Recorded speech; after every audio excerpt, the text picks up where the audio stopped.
Hey everybody, it's Astrid. I wanted to talk to you about a different era of old clothes today. We are going back to medieval Europe, 13th to 15th centuries. I enjoy this time period a lot, but it is not my favorite because it is not as comfortable and it's practical, but it's not as practical. We'll talk about that in a second. I also wanted to talk to you about silhouette because this is when silhouette starts becoming very important. In a lot of later time periods, later than Old Norse, silhouette becomes even more important when we go to the Renaissance, Victorian era, Edwardian era, stuff like that. Silhouette is very important. If you don't get your silhouette correctly when you're doing costuming, you will not look like the period you are wanting to emulate. So today, we're going to do a very basic rundown. Again, I don't know nearly as much about this period as I do the Old Norse. So we'll do a basic rundown. I'll show you a couple things about these dresses. We'll talk about silhouette, and then I will make a separate video talking about this head covering. This is called a saber-geta cap. I will also show you how I put on a veil. Those are my two favorite medieval head coverings. There are tons of them because head coverings were very fun and exciting and elaborate in the medieval era, but these are my favorites for lower middle class. So, basic rundown. This is, like I said, 13th to 15th centuries. This is my second rendition of these clothings. The first one I did was sleeveless, which isn't as historically accurate, and the underdress was much more itchy. So I made a different one, and when I made this underdress, I accidentally made it too tight. So I have very limited upper body movement, and it's kind of difficult to put on. So we have an underdress. There's no special fancy names for this stuff. Because this is Europe, it's not as cool. It's just my personal opinion. So I have long sleeves. It laces up the front. I'm going to get a little closer to the camera so you can see. It laces all the way down to about here. So what you do is you tie the lace to one and then you spiral lace it. It is not like corset lacing in later times. You spiral lace it, and I'll show you, I'll unbutton this and show you in just a second, all the way out. Then I have my overdress. It is short sleeved and it buttons. There are, I believe, 14 buttons. I don't know, I forgot. And loops. I didn't make buttonholes. I made loops. That is also historically accurate. And then I just sewed the loops of string to the other side. One thing about these dresses, I'll show you, is that normally when we do sleeves, the seam is on the underside of the sleeve. As you can see, I have very limited movement. On medieval dresses, the seam is on the back. This one has a gore, but it's on the outside arm. Medieval sleeves can be very difficult to pattern and to sew together just because of that. They also started having curved seams, and like I said, in Old Norse times, they didn't have that. They had, it was all blocks, right? This is more complicated. So these dresses are also very tight. We'll talk about that in a second, but the fronts are curved to accommodate for your boobs and your stomach. Again, silhouette, talk about that in a second. Okay, so I have a belt. This belt is finger loop braided. That is historically accurate. Finger loop braiding was very popular. It's not complicated, it is very fun, but it is very time consuming. You can do it with 5 to 7, I believe, loops. No, 5 to 9 loops. You have long pieces of yarn or thread that are looped and tied on one end to something solid, like I tie it to my bedroom doorknob. And then you have the loops on your fingers, and then you weave your fingers together to create the braid. There's also a way to make it so you can make belts. It makes it flat, which is really nice. You can also make cord out of it that is square. You can make cord that is triangular. You can make cord that is circular. It's really cool. I probably will not be doing a video on that because I haven't done that in like 6 months and I am way out of practice. But this is finger loop braided and it has a little clasp in the front, which I think is fun. So I did some research on medieval towels. I don't remember why. There was a reason for it. I think I was looking at medieval hygiene practices. Towels were primarily blue or white or striped. They were also, could be very fancy. They could be white with blue embroidery, stuff like that. I enjoy embroidery, but I don't enjoy embroidery that much, so I went with a blue striped flannel. And I put little tassels on it for fun. I really like it, it's soft. This is a flannel purse that I made and sewed together. It's not complicated. It really is just 2 pieces that I put together flat and sewed, and then put and this is braided, this isn't finger looped. So again, belts and bags, very important. Towel, pretty fun. I also have a little jar. This is kind of fun.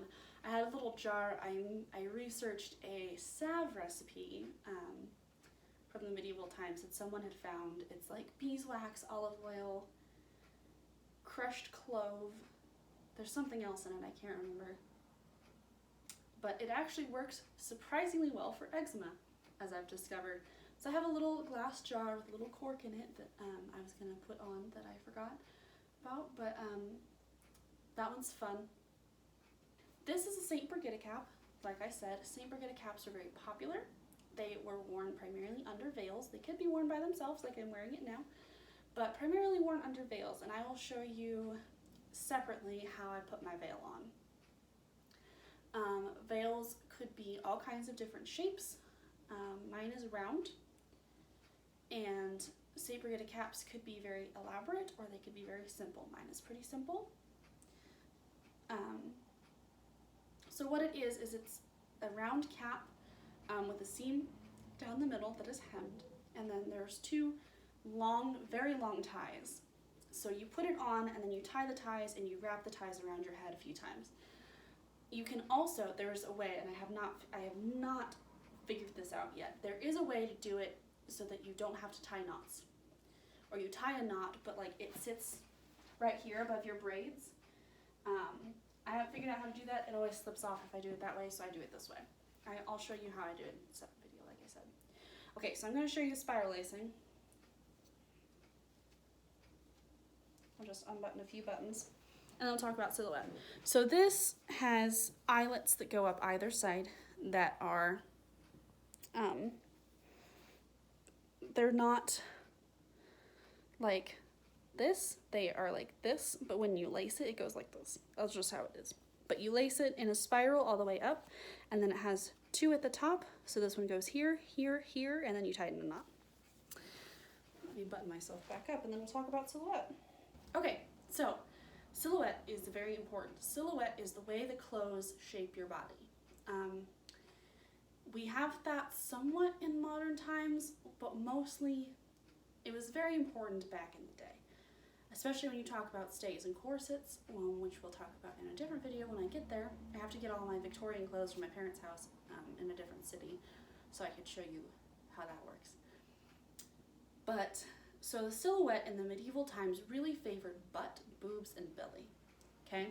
So the way this is shaped, it's a little rounder at the top of my back, and then it flares out right here. You can really see it on my other dress where I have a gore coming down here. This front, I'll turn to the side again, so you can see, so it really flattens your boobs out and makes them like longer, but it also does not, it very much highlights that you have boobs, right? You can have a lot of cleavage with these dresses. And then it really also favors lower tummy, which I appreciate because I have quite a tummy down here. I just do, that's how it is. And then no legs. So as you can see, this one is a little shorter than they tended to be. It's just more practical for a working class kit. But there is, for upper class especially, no legs, just fabric, just tons of fabric in the skirt.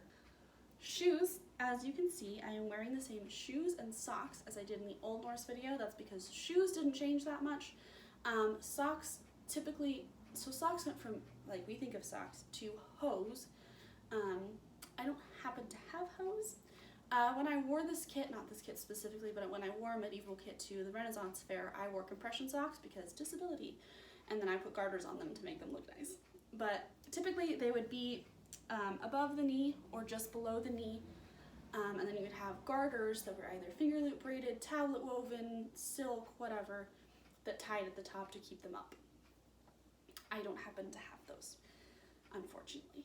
I am very good at sewing. I am not very good at sewing hose. I've tried multiple times. It escapes me. I don't know how to do it. But anyway, so this is the basic lower working class medieval clothing. I'm hoping to make a more upper class medieval kit. I think that would be super fun. I need to do a ton more research. Like I said, I don't know that much about it. I know that I enjoy it, but it's uncomfortable. And again, range of motion, I don't have any. So I'll make a video about veils. If you guys have any questions about this stuff, I encourage you to research it, but I also encourage you to ask me, and I will research it for you. I don't have as many sources for medieval clothing as I do for ancient Norse clothing, just because I haven't researched it as much. I've been doing ancient Norse for years, and medieval I just started doing. So these are two of my favorites. So we talked about functionality in the last one. I'm going to tell you about functionality in this one. So it's much less functional in my personal opinion. If I had made the underdress with gores in the sleeves, I would be able to do a lot more. I did not because I ran out of fabric. The shorter dresses like this for lower or middle class people make you can walk easier. They're pretty loose around the legs, so you can run, walk, climb, whatever. Sleeves are typically long, keep your arms protected, but this upper body movement is not fantastic, not like ancient Norse. If you're like, well, but it was still pretty good, yeah, if you're talking about, compared to Victorian times, it was pretty good because, working class, but it's not as good as other times. We'll just put it that way. Oh, and one more word on silhouette. So when you get to more complicated periods, and I only say that because this doesn't have any undergarments. If you want to research the Langberg bra, you can. It is not accurate to this time period. It was in the 17th century. I love it. I think it's fantastic. I think it's amazing. I have not managed to make one yet, but it is 17th century, I believe. It is not 13th to 15th, which is what this is. You get to time periods with more undergarments, like let's say a Victorian era. You have, and again we'll do this later, chemise, corset, hoops. If you are in a time period where you wear hoops, hoops are pretty big. Petticoats, and then possibly an undershirt depending on what you're doing. That is a whole bunch of undergarments that are all shaping your silhouette. Corsets were designed to do two things: shape your silhouette and hold your boobs up. They're fantastic at doing both of those things. We'll talk about corsets later. Obviously it doesn't pertain to medieval times, but silhouette can make or break a costume. If you do not look like you are from that era, if you've made your costume and like, I'm seeing all of these pictures of reenactors or, costumers or whatever that make these amazing costumes, and I don't look anything like that, or I've seen, historical art, stuff like that. I don't look anything like that. Think about your silhouette. Like, does your clothing shape your body? Also, we have to think about how clothing fits our natural body type. Like, I naturally have big boobs and a big butt. I just do, and this little tummy. Medieval clothing fits my body really well because that's the type of body it was designed for. Ancient Norse clothing doesn't really have that much of a silhouette, so you can kind of do whatever you want with it. But like, there are certain eras that fit certain body types because that was what was popular. That does not mean that if you don't have that body type, you can't do that era. It just means you have to adjust your clothing to fit your body so that it looks natural and it looks like you're not, it looks good, right?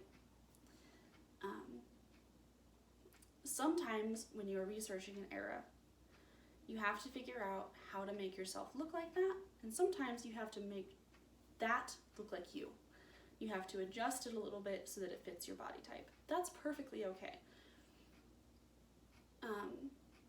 The important thing is to have fun and don't get down about how your body looks in clothes. It does not matter. It only matters that you're having fun, you're honoring the memory of these people, and that you are improving your skills. That is what costuming is about. It is not about trying to make yourself look like something, even though it is very easy to fall into that trap. So, be careful, have fun, be safe, improve your skills, and I hope you have a great time, have a great day. This is a much shorter video. You're welcome. Bye!